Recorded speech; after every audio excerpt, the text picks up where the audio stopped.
So yeah, you're saying men need respect, loyalty, and cooperation. Would you agree with that? Would Absolutely. You say, okay. Yeah, men do need to be respected. Right.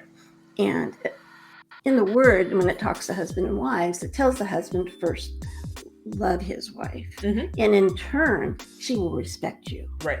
And when I was taught that, I was like, that makes so much sense. Because if you feel loved, you want to lift somebody else up and support them all you can. And, you know, you want their wisdom. You don't want to just fall on yourself or depend on yourself. Like, what is it that you feel is best for us?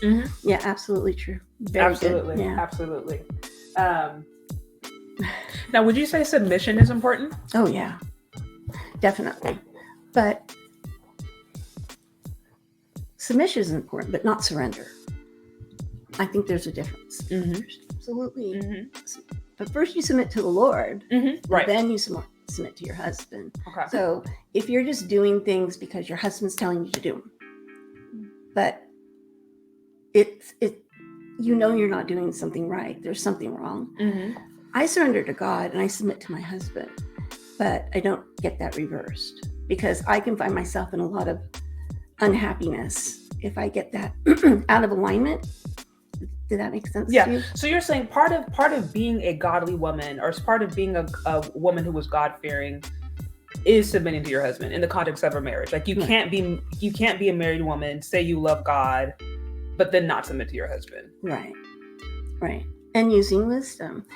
The scripture in Peter 3:1, it talks about wives submit to your husbands, but it says this little line at the end of the paragraph, and it says, be like Sarah and do not give in to fear. And I think that has got to be one of the most profound lines in the Bible about wives.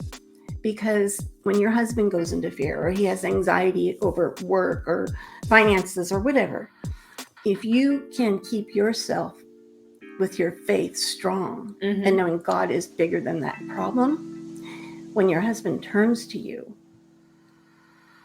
maybe it'll be words, but maybe it's not. But your inner posture, knowing God is greater, they can lean on that. Right. And I don't try to fix somebody with words. It's not going to change his behavior. But when there's trust and hope and faith in God, he can move mountains. You know, he provides. He's perfect at doing that. So I don't have to be afraid. Right. And I think when you get into fear, you have a tendency to start going into motion and to avoid emotions. Yeah. And then we can really mess things up.